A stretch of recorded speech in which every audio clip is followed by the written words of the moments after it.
Survey नम आदरणीय साहित्य अनुरागी साहित्य सर्जक समग्रमा 170औं लघुकथा पाठ्यश्रव्य दृश्य प्रतिष्ठान लिएर यहाँहरूका सान्निध्यमा आज मिति 2078 साल चैत्र 24 गते बिहिबारका दिन त्यस्तै अप्रिल 7 तारिक 2022 का दिन चैत्र शुक्ल पक्षको षष्ठी तिथिका दिन यहाँहरूका सान्निध्यमा म त्वयानाथ सुवेदी हेटौँडादेखि हाम्रो लघुकथा पाठ्यश्रव्य दृश्य प्रतिष्ठानको नियमित कार्यक्रमलाई लिएर उपस्थित भइसकेको छु र सबै साहित्यानुरागी साहित्य सर्जक साहित्य स्रष्टाहरू वाचकहरू त्यस्तै व्यवस्थापकज्यूहरू अनुवादकज्यूहरू सम्पूर्ण साहित्यानुरागी साहित्य सर्जकहरूलाई 170औं लघुकथा पाठ्यश्रव्य दृश्य प्रतिष्ठानको नियमित कार्यक्रममा उपस्थितिका लागि म हार्दिक अनुरोध गर्दछु र हिजोका दिनमा हामीले 169औं श्रृङ्खलामा हाम्रो बुधबारको नियमित वाचक श्यामप्रीत मण्डलद्वारा वाचन भएका विभिन्न लघुकथाहरू श्री अम्बिका धितालको चिन्ता त्यस्तै खगेन्द्र बस्यालको सल्लाह खेमलाल पहाडीको गाँडा तन्नेरी त्यस्तै राजकुमार कार्कीको कालो धन र चेतनाथ दाहालको दृष्टिकोण भन्ने यी विभिन्न लघुकथाहरू 169औं श्रृङ्खलामा श्रवण गर्ने अवसर प्राप्त गरिसकेका छौँ रसास्वादन लिने अवसर प्राप्त गरिसकेका थियौँ र आज हामी 170औं लघुकथा पाठ्यश्रव्य दृश्य प्रतिष्ठानमा वाचन हुने विभिन्न लघुकथाहरू लिएर यहाँहरूका सान्निध्यमा म उपस्थित भइसकेको छु र यहाँहरू सम्पूर्णलाई हार्दिक स्वागत पनि गर्दछु र यहाँ गोपालचन्द्र भट्टराई भेरी नाइस भनेर उपस्थित भइसक्नु भएको छ हाम्रो लघुकथा पाठ्यश्रव्य दृश्य प्रतिष्ठानलाई यहाँलाई हार्दिक स्वागत छ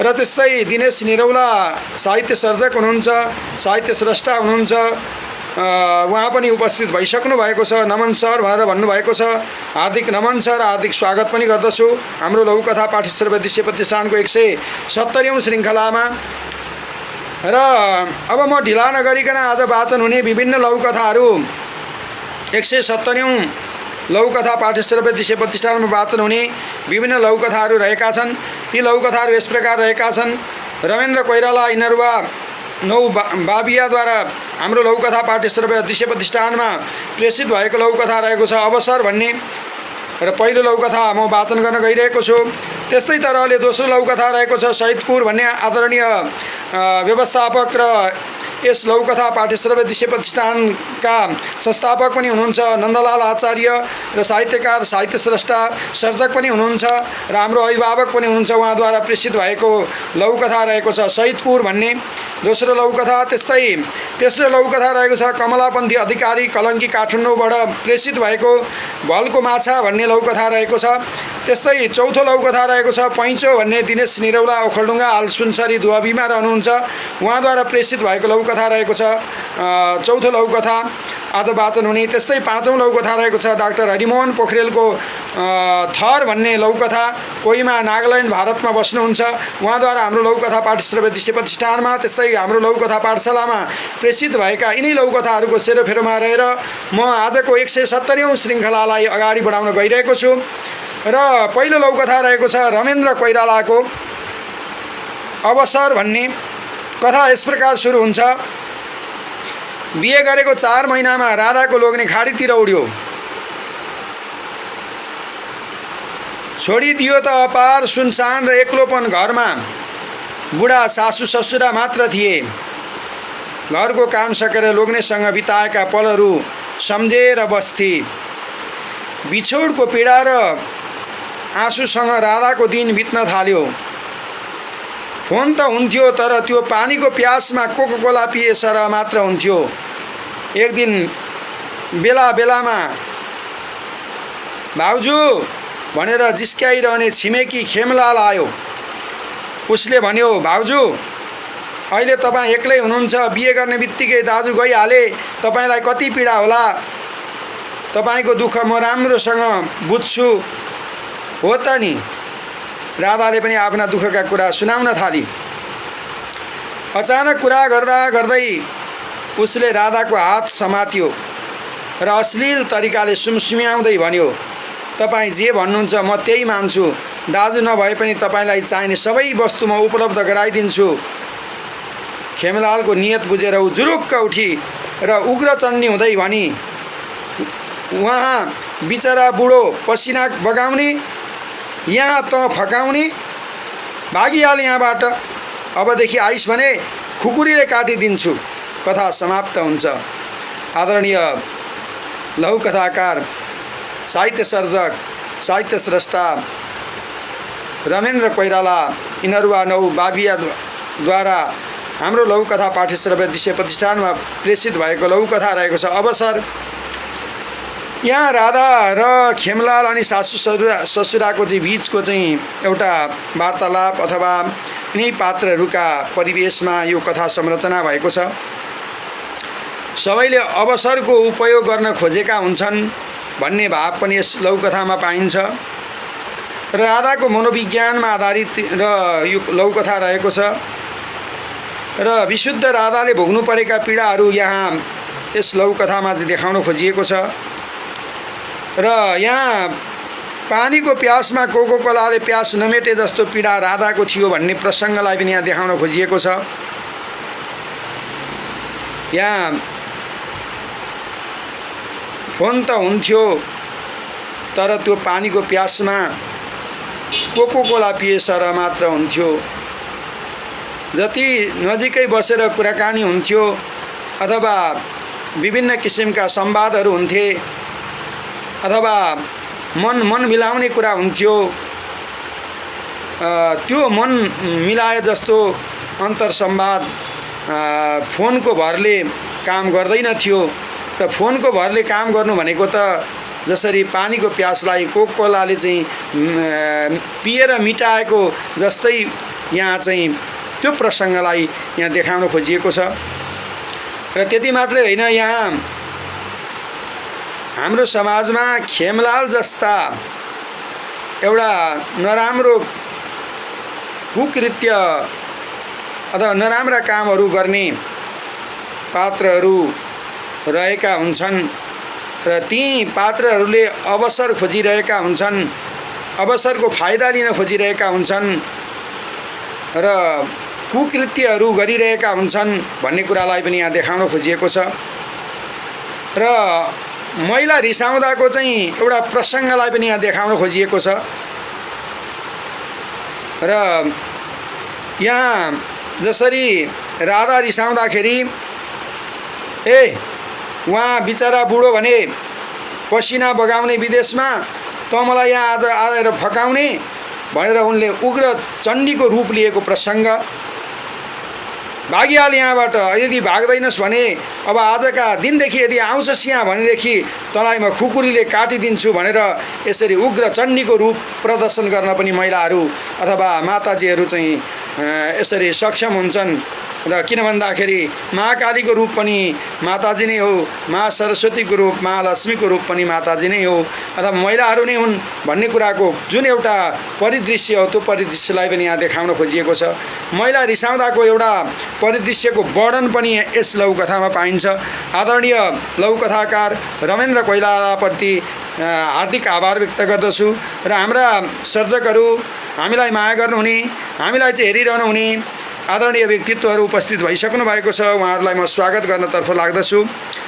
र खगेन्द्र बस्याल हुनुहुन्छ, सम्पूर्ण लघुकथाका मनमुटुहरूमा रूपन्देहीको तिलोत्तमा 9 सरस्वती पथबाट नमस्कार भनेर भन्दै हुनुहुन्छ आदरणीय सर्जक, आदरणीय साहित्यकार खगेन्द्र बस्यालप्रति हार्दिक आभार व्यक्त गर्दछु म र हार्दिक स्वागत पनि व्यक्त गर्दछु। त्यस्तै मनोहर कुमार पोखरेल पनि आइसक्नु भएको छ। हार्दिक नमन गुरु, सबैजनामा हार्दिक स्वागत छ भनेर भन्नुभएको छ। र हाम्रो यस लघुकथा पाठ्यश्रव्य दृश्य प्रतिष्ठानका व्यवस्थापक हुनुहुन्छ, सर्जक हुनुहुन्छ, पत्रकार हुनुहुन्छ मनोहर कुमार पोखरेल, उहाँ पनि उपस्थित भइसक्नु भएको छ। उहाँलाई पनि म हार्दिक स्वागत गर्दछु र हार्दिक नमन पनि व्यक्त गर्दछु। र विभिन्न अभिमतहरू जाहेर गरेर समीक्षाहरू राखेर अन्तिमसम्म हामीलाई कुरेर हामीलाई साथ र सहयोग प्रदान गर्नु नै हुनेछ भन्ने विश्वासका साथ यसरी अब आज 170औं लघुकथा पाठ्यश्रव्य दृश्य प्रतिष्ठानमा वाचन हुने दोस्रो लघुकथा रहेको छ। आदरणीय व्यवस्थापक संस्थापक यस लघुकथा पाठ्यश्रव्य दृश्य प्रतिष्ठानका, त्यस्तै साहित्यकार नन्दलाल आचार्य सहिदपुर सिराहाद्वारा प्रेषित भएको लघुकथा सहिदपुर रहेको छ। दोस्रो लघुकथा कथा यस प्रकार सुरु हुन्छ। म सामुमा देखा पर्नासाथ तत्कालै आक्रोशित भिड अझ आक्रामक भइहाल्यो। चारैतिरबाट एकरो नारा लागिरह्यो, हाम्रो भोक जिन्दाबाद, अरूको भोक मुर्दाबाद। हामी हेरिरहन सक्दैनौँ, सामुको आरा लत्याउन चाहन्नौँ भनेर यसरी नारा लागिरह्यो। त्यसबेला म मच्छडपुरको बासिन्दा थिएँ। शहीदको नामावलीले मच्छडपुर भरिएको थियो।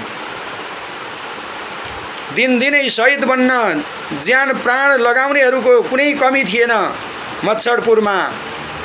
यस्तो होडबाजी देखेर म चकित थिएँ। मृत्यु भयावह हुन्छ, एकपटक प्राणवायु फुत्किएपछि पुनः फर्केर आउँदैन। तैपनि किन शहीद बन्ने प्रतिस्पर्धा चलिरहेछ? अनायासै मेरो मुखबाट यस्तो कुरा निस्किहाल्यो। तिनीहरू कानै खाने गरी एकहोरो लागिरहेका थिए। तिनीहरू असङ्ख्य थिए, म नियत्था थिएँ।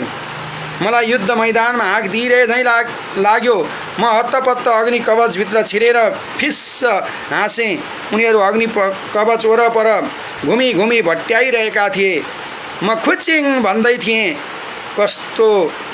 कसो 2-4वटा विद्रोहीहरू अग्नि कवचभित्र छिरिहालेछन्। बेसरी सुइरो रोप्दा यो पो झसङ्ग भएँ। तिनले नै मलाई सुसु गर्ने बनाए। अग्नि कवचबाट निस्केर टोयलेटतिर दौडिएँ। आधा सुसु पनि गरेको थिइनँ। चारैतिरबाट सुइरो प्रहार सुरु हुन थाल्यो। म नियत्था मान्छे वाफ रे वाफ भएर चारैतिर आफ्नै हातले प्रतिरोध गर्न विवश भएँ। मेरो हात नै रक्तमुच्छेल भयो। अन्त्यहीन आन्दोलन अझ चर्किरहेको थियो। यत्रतत्र भयावह माहौल थियो। यसो आफूले हेरेको धरतीतिर हेरेको त 6 जना विद्रोहीहरू पो आफ्नो 6 खुट्टाका पैताला आकाशलाई देखाइरहेका रहेछन्। त्यसै दिनदेखि तिनकै सम्मानमा मच्छडपुरको नाम परिवर्तन गरियो र शहीदपुर राखियो। अद्यापि शहीदपुर विद्रोहीहरूको गौरवपुरका रूपमा चिनिँदै आएको छ। कथा समाप्त भयो। र वास्तवमा यहाँ अहिलेको परिवेशलाई, समसामयिक अवस्थालाई चित्रण गरिएको लघुकथा रहेको छ यो। र पहिला मच्छडपुरमा दिनदिनै शहीद बन्न ज्यान प्राण लगाउनेहरू म के कम भन्दै शहीद बनिरहेका परिवेशलाई, होडबाजीमा चाहिँ यसरी परिणत गरिरहेका अवस्थालाई यसरी देखाउन खोजिएको छ। र तैपनि किन शहीद बन्ने प्रतिस्पर्धा चलिरहेको छ त्यो कुरो यहाँ थाहा भइरहेको छैन। र तिनीहरू कानै खाने गरे एकहोरो लागिरहेका छन्, कराइरहेका छन् मच्छडहरू। तिनीहरू असङ्ख्य थिए, तर म एउटा नियत्था थिएँ। ती असङ्ख्य मच्छडहरूले म एउटा नियत्था व्यक्तिलाई के गरिरहेका थिए? खाइरहेका थिए अथवा आक्रमण गरिरहेका थिए। मलाई युद्ध मैदानमा हाँक दिइरहे झैँ लाग्यो। म हत्त नपत्त के गरेँ? अग्नि कवचभित्र जहाँ तिनीहरू प्रवेश गर्न सक्दैनन् त्यो अग्नि कवचभित्र म फुत्त पसेर फिस्सा हाँसेँ तर त्यो अग्नि कवच वरपर तिनीहरू घुमि नै रहे, भटभट्याइरहे, भुँ भुँ गर्दै अथवा टुँ गर्दै विभिन्न किसिमका आवाजहरू गर्दै तिनीहरू भट्याइरहे। तर म खुच्चिङ भन्दै थिएँ त्यो अग्नि कवचभित्र पसेर। त्यो अग्नि कवचभित्र पस्दाखेरि पनि मलाई तिनीहरूले के गरेनन्, छोडेनन्, त्यहाँ पनि छिरिहाले। र बेसरी मलाई के गरे, सुइरोले चाहिँ रोपे जस्तै गरेर रोप्दाखेरि म झसङ्ग भएँ तिनीहरूले टोक्दाखेरि। र म बाध्य र विवश भएर सुसु गर्ने चाहिँ मलाई तिनीहरूले बनाए। म सुसु गर्नका निमित्त यसरी टोयलेटतर्फ चाहिँ दौडिएँ। त्यहाँ सुसु गर्दाखेरि पनि, आधा सुसु गर्दाखेरि पनि तिनीहरूले मलाई छोडेनन्, चारैतिरबाट सुइरो प्रहार गर्न थाले। म नियत्था मान्छे र बाफरे बाफ भएर चारैतिर आफ्नै हातले म प्रतिरोध गर्न विवश भएँ। मेरा हातहरूमा रक्तमुच्छेल भए तिनीहरूलाई मैले मार्दा। तर तिनीहरूको चाहिँ अन्त्यहीन आन्दोलन अझ पनि चर्किरहेको थियो। तिनीहरूको आन्दोलनको अन्त्य थिएन। तिनीहरू क्रमगत रूपमा अन्त्यहीन आन्दोलनमा लागि परिरहेका थिए। जताततै तारैतिर भयावह माहौल थियो।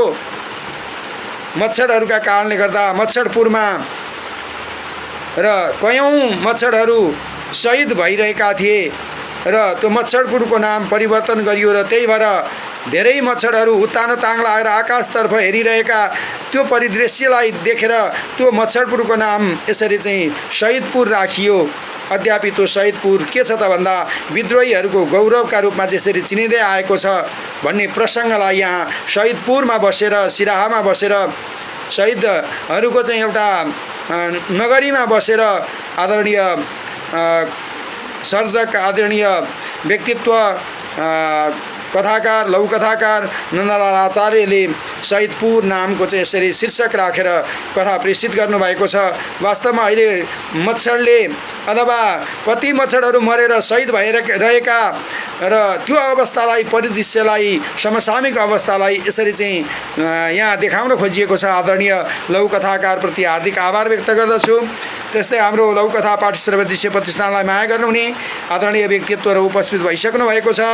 र आदरणीय व्यक्तित्व हुनुहुन्छ सोमबारको हाम्रो वाचक, नियमित वाचक अमृता घिमिरे, उहाँ पनि आइसक्नु भएको छ। हार्दिक नमन सर अनि सम्पूर्णमा भनेर भन्नुभएको छ। यहाँलाई पनि हार्दिक नमन छ र हार्दिक स्वागत पनि गर्दछु म 170औं लघुकथा पाठ्य श्रव्य दृश्य प्रतिष्ठानमा। र अब आज 170औं लघुकथा पाठ्य श्रव्य दृश्य प्रतिष्ठानमा वाचन हुने तेस्रो लघुकथा रहेको छ भलको माछा भन्ने कमलापन्थी अधिकारीद्वारा प्रेषित भएको लघुकथा रहेको छ। कमलापन्थी अधिकारी कलङ्की काठमाडौँमा रहनुहुन्छ। उहाँद्वारा चाहिँ प्रेषित भएको लघुकथा रहेको छ भलको माछा भन्ने कथा। यस प्रकार सुरु हुन्छ। सधैँ पैसा छैन, नित्यमेव द्रव्य नास्ति, यसरी मितव्ययी बन्नुपर्छ, तलब आएको छैन भनी गनगन गर्ने प्रतापले आजभोलि त्यस्ता कुरा गर्दैनन्। कार्यालय सहायक भए पनि निकै फुर्तीका कुरा गर्न थालेका छन्। घरमा आउँदा पनि धेरै सामान ल्याउँछन्। छोराछोरीलाई घुमाएर ल्याऊ मलाई फुर्सद छैन भन्दै शनिबार पनि घरमा बस्दैनन्। एक दिन त नयाँ मोटरसाइकल किनेर समेत ल्याए। साँझ बिहान सधैँ मिटिङ छ भनेर हिँड्छन्। बेलुका खाना खाने बित्तिकै सुतिहाल्छन्। कहिले हँसिलो अनुहार हुन्छ त कहिले निराश देखिन्छन्। यी सबै कुरा नजिकबाट निहालेकी मैनाले एक दिन त सोधिहालिन्, होइन आजभोलि महाशयको चुरीफुरी निकै बढेको छ नि, कारण के हो? थोरै खुसी र आश्चर्यचकित भएर उनले जवाफ दिए, तिमी यस्ता कुरा बुझ्दिनौ। यसो 4-5 वर्षमा आउने चाहिँ भलको धेरथोर माछा मात्रै हो। यसपटक पनि मैले भनेको चुनाव चिन्हमा भोट हाल्नै पर्छ नि तिमीले पनि भनेर कथा समाप्त भएको छ। एउटा समसामयिक कथा रहेको छ।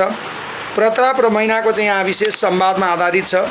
प्रताप एउटा कार्यालय सहायक भइसकेपछि र उसमा चाहिँ एउटा परिवर्तन आएको परिवेशलाई पनि यहाँ देखाउन खोजिएको छ।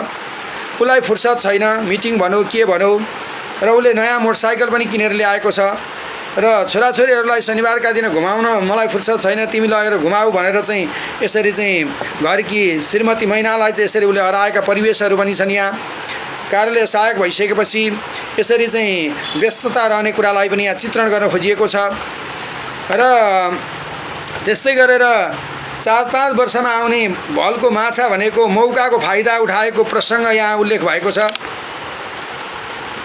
र अनि तिमीले यी कुराहरू बुझ्दिनौ र त्यही भएर बुझ्ने कुराहरूको मात्रै तिमी चासो राख, नबुझ्ने कुराहरूको चासो नराख भनेर श्रीमतीलाई चाहिँ प्रति प्रश्नको उत्तर दिएका परिवेशहरू पनि यहाँ छन् र हाम्रो समाजमा घट्न सक्ने घटिरहेका यथार्थ घटनाहरू, समसामयिक घटनाहरू र यथातथ्य घटनाहरूमा चाहिँ लघुकथाकारहरूले कथाहरू सिर्जना गर्नुहुन्छ र त्यही प्रसङ्ग यस कथामा पनि रहेको छ। जो कोहीले पनि मौका आएपछि चौका हानेर आफ्नो हातमा माछा पारिहाल्छन् भन्ने प्रसङ्ग यहाँ देखाइएको छ। यहाँ प्रतापले पनि हैन अब जे जस्तो भए पनि 4-5 वर्षमा चाहिँ आउने भलको माछा हो यो, अब यो भलको माछा त हामीले के गर्नुपर्छ, यसरी चाहिँ अब समेटिहाल्नुपर्छ भन्ने प्रसङ्गलाई पनि यहाँ देखाउन खोजिएको छ। अब चुनाव आउँदैछ, अब भलको माछा मार्न तिमीले पनि चुनाव चिन्हमा चाहिँ भोट हाल्नुपर्छ है भनेर श्रीमतीलाई पनि यसरी चाहिँ अनुरोध वा आदेश दिएको प्रसङ्ग पनि यहाँ छ र अहिलेको यथातथ्य घटना र अहिलेको चाहिँ समसामयिक परिवेश र वास्तवमा चुनाव पनि आइरहेको र भलको माछा मार्ने व्यक्तिहरूले चाहिँ मारिरहेका र फाइदा लुटिरहेका यिनै प्रसङ्गहरूको यसरी सेरोफेरोमा रहेर आदरणीय लघुकथाकार र आदरणीय सर्जक कमला पन्थी अधिकारीले भलको माछा भन्ने लघुकथा हाम्रो लघुकथा पाठ्यश्रव्य दृश्य प्रतिष्ठानमा प्रस्तुत गर्नुभएको छ र आदरणीय व्यक्तित्वप्रति हार्दिक आभार व्यक्त गर्दछु। त्यस्तै तरहले अब ढिला नगरिकन आज वाचन हुने चौथो लघुकथा रहेको छ पैँचो भन्ने। आदरणीय लघुकथाकार दिनेश निरौला चिसङ्गुगढी ओखलढुङ्गा र हाल दुहबी सुनसरीमा चाहिँ रहनुहुन्छ। उहाँद्वारा हाम्रो लघुकथा पाठ्यश्रव्य दृश्य प्रतिष्ठानमा प्रेषित भएको लघुकथा रहेको छ पैँचो भन्ने र कथा यस प्रकार सुरु हुन्छ। भएको बखत फिर्ताले शर्त थिएन, शर्त गर्नुको औचित्य थिएन, मागेको हो वा होइन पनि प्रश्न थिएन, तर लेनदेन भएको हो। बस लेनदेन लेनदेन भएकोले बराबर ठानिएको थियो। सायद अचानक आएन, जम्का भेट भयो। मेरै कोठा नजिक मैले कोठामै लिएर गएँ। कुशल मङ्गल साटासाट भयो। छुट्टिन पर्थ्यो। भेटिएपछि बरु नहोस् यस्तो भेट मनमनै भने। अन्तिम पटक भेटेको पनि 15 वर्ष पुरा भएको थियो। मैले पैँचो नतिर्ने प्रश्नको शैलीमा केही कुरा मागिएको थियो मसँग। छुट्टै उमङ्ग खेल्दै थियो मनमा, झसङ्ग झस्किएँ। सम्झन सके जति विगतमा फर्किएँ। कसैसँग त्यसरी पैँचो तिर्ने सामान लिएकै थिएँ जस्तो लागेन। म निकै बेर घोरिएँ। म घोरिएको देखेर ऊ मुस्कुरायो अनि फेरि भन्यो, मेरो पहिलो चुम्बनको पैँचो थियो होइन? हाँसोको खित्का छुट्यो। ढोकाको छेस्किनी बन्द गरिदिएँ। कथा समाप्त भयो। आदरणीय सर्जक, आदरणीय साहित्यकार दिनेश निरौलाद्वारा हाम्रो लघुकथा पाठ्यश्रव्य दृश्य प्रतिष्ठानमा विक्रम सम्वत 2078 साल चैत्र 24 गते प्रेषित भएको लघुकथा रहेको छ पैँचो भन्ने। र वास्तवमा पैँचो एकले अर्कालाई आवश्यक परेका बेलामा काम चलाइदिने र काम चलाइलिने परिपाटीमा आधारित यो प्रसङ्ग छ। यहाँ पैँचो नतिर्ने परिपाटीको र अनि पैँचो लिएको बिर्सिएको दुवै परिपाटीको चित्रण पनि छ। यहाँ एकातर्फ 15 वर्ष भइसकेको छ यहाँ पैँचो नतिरेको, र पैँचो लिएको बिर्सिएको पनि त्यति नै वर्ष भइसकेको छ। किन भन्दा मेरो पैँचो नतिर्ने प्रश्नको शैलीमा केही कुरा मागिएको थियो मसँग र छुट्टै उमङ्ग खेल्दै थियो मनमा, झसङ्ग झस्किएँ। सम्झन सके त कि विगतमा चाहिँ फर्किएँ। कसैसँग त्यसरी पैँचो तिर्ने सामान लिएकै थिएँ जस्तो लागेन। यहाँ त्यही भएर पैँचो नतिर्ने परिपाटीको र पैँचो लिएको बिर्सेको दुवै परिपाटीको चित्रण यस लघुकथामा पाइन्छ। र अन्तिममा गएर रति रागात्मक वा शृङ्गारिक पक्षको उद्बोधन छ यहाँ भएको पाइन्छ। र अन्त्यमा चुम्बनको पैँचो भन्दा दुवैले कुरा बुझेको र ढोका बन्द गरेर चुम्बन गर्न दिएको वा नदिएको दुवै परिवेशको चित्रण छ यहाँ। मेरो पहिलो चुम्बनको पैँचो थियो होइन, हाँसोको खित्का छुट्यो, ढोकाको छेस्किनी बन्द गरिदिएँ। अब यहाँ त्यही भएर ढोका बन्द गरेर चुम्बन गर्न दिएको वा नदिएको यो दुवै परिवेश छ को चाहिँ यहाँ देखाउन खोजिएको छ। अन्तिममा गएर रति रागात्मक शृङ्गारिक पक्षको उद्बोधन पनि भएको पाइन्छ। र यहाँ पैँचो नतिर्दाखेरिको चाहिँ परिवेशलाई पनि र पैँचे लिएको बिर्सिएको अवस्थालाई पनि यस लघुकथामा चाहिँ यसरी चाहिँ देखाउन खोजिएको छ। र वास्तवमा पैँचो भनेको एकले अर्कालाई काम आवश्यक परेका बेलामा काम चलाइदिने र काम चलाइलिने परिपाटी हो। र त्यो चाहिँ तुरुन्तको तुरुन्त जति समय भनिन्छ त्यति समयमा चाहिँ तिरिसक्नुपर्छ भन्ने कुराको परिवेशलाई पनि यस लघुकथामा चाहिँ देखाउन खोजिएको छ। र आदरणीय लघुकथाकार सर्जक दिनेश निरौलाप्रति हार्दिक आभार व्यक्त गर्दछु। र त्यस्तै तरहले अब ढिला नगरिकन आज वाचन हुने अन्तिम लघुकथा रहेको छ 170औं लघुकथा पाठ्यश्रव्य दृश्य प्रतिष्ठानमा वाचन हुने अन्तिम लघुकथा रहेको छ थर भन्ने डाक्टर हरिमोहन पोखरेलको। र उहाँ कोहीमा नागाल्यान्ड भारतमा बस्नुहुन्छ र हाम्रो लघुकथा पाठशालामा चाहिँ उहाँले यस लघुकथालाई चाहिँ भर्खरै 2-3 घण्टा अगाडि प्रेषित गर्नुभएको छ।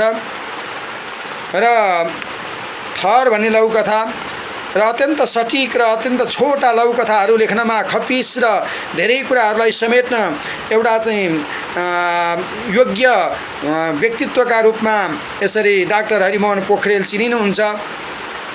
र लघुकथा छोटो छ र लघुकथा थर यस प्रकार सुरु हुन्छ। र त्यस्तै यहाँ हाम्रो लघुकथा पाठ्यश्रव्य दृश्य प्रतिष्ठानलाई माया गर्नुहुने आदरणीय सर्जक साहित्यकार दिनेश निरौला केही अभिमतहरू जाहेर गर्दै हुनुहुन्छ। हार्दिक आभार सर, मेरो कथामा प्राण भरिदिनु भयो भनेर भन्दै हुनुहुन्छ र यहाँप्रति पनि हार्दिक आभार व्यक्त गर्दछु। र लघुकथा पाठ्यश्रव्य दृश्य प्रतिष्ठानका तर्फबाट पनि यहाँप्रति हार्दिक आभार व्यक्त गर्दछु। र आदरणीय लघुकथाकार डाक्टर हरिमोहन पोखरेलको थर लघुकथा यस प्रकार सुरु हुन्छ। अन्तिम लघुकथा रहेको छ यो। उसले निकै भावुक हुँदै भनी, छोरा मान्छेहरूको घर नबनुन्जेल केवल थर नै हुन्छ। आज संसारमा थर भएको तर घर नभएका मान्छेहरू नै धेरै ठुलो काम गर्दैछन्। उसको कुरा सुनेर एउटाले भन्यो, वास्तविक सत्य। उसको कुरा सुनेर सबै छक्क परे। तस्य वार्तां श्रुत्वा सर्वे आश्चर्यचकिताः अभवन्। उसको कुरा सुनेर सबै छक्क परे। उसले निकै भावुक हुँदै भनी, सा बहु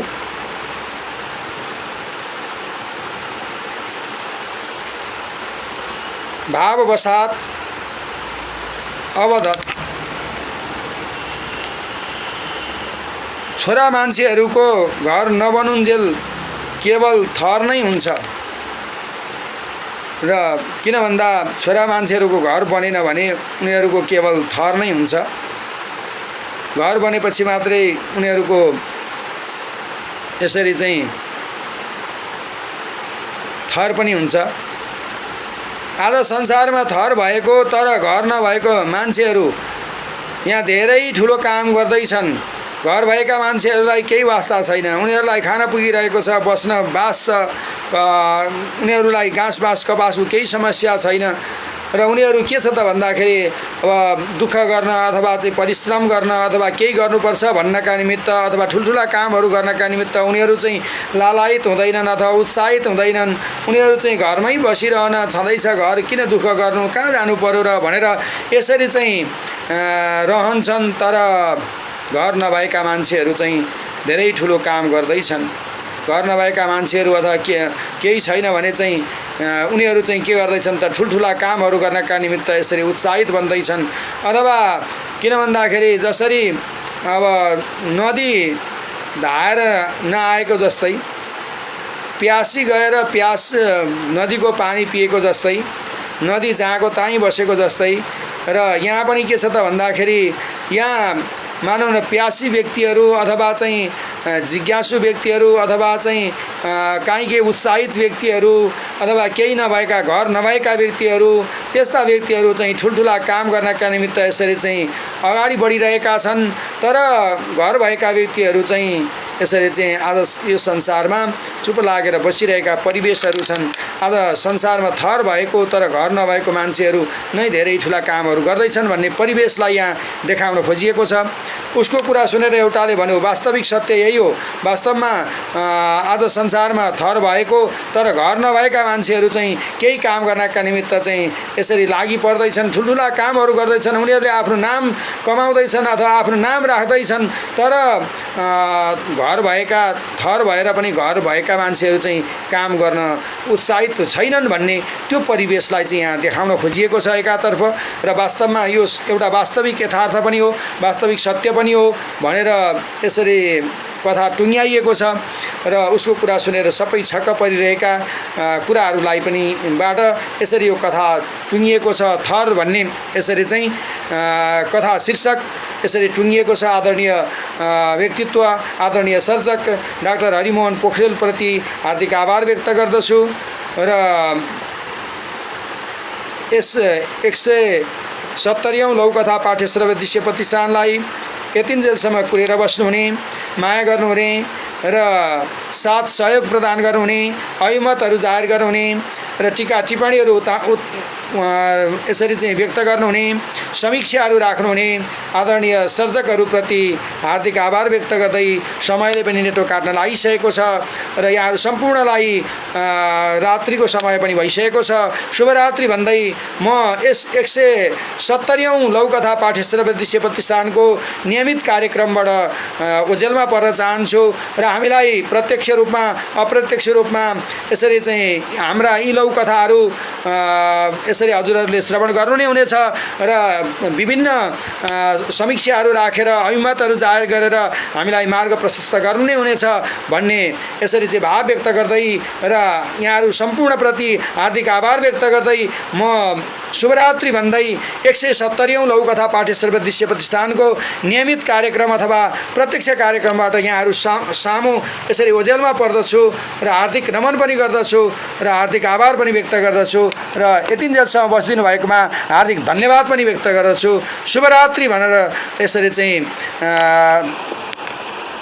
विश्राम पनि लिन्छु।